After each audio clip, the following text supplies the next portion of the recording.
কোন নবী মিশরের মন্ত্রী পদের দায়িত্ব পান এবং তিনি মিশরের জাবিরা কারাগারে কত বছর বন্দী ছিলেন?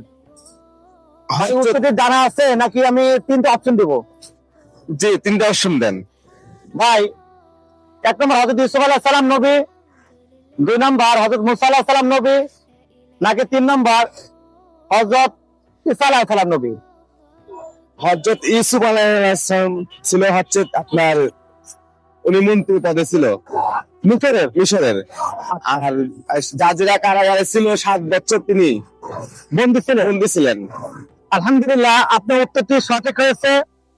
আমার পক্ষ থেকে ছোট্ট একটি উপহার। ধন্যবাদ। কিছু বলবেন? আপনারা যে ছোট ছোট ভিডিওগুলো বানান, এগুলোর মাধ্যমে মানুষ প্রচার হচ্ছে, এগুলো খুব ভালো লাগছে আমার। আমিও লাইক করবো, ঠিক আছে, আমার কাছে খুব ভালো লাগছে। এগুলোর মাধ্যমে সবাই যেন ইসলামটা যেন পরিচালনা হয়ে যায়। ঠিক আছে, ধন্যবাদ ভাইয়া।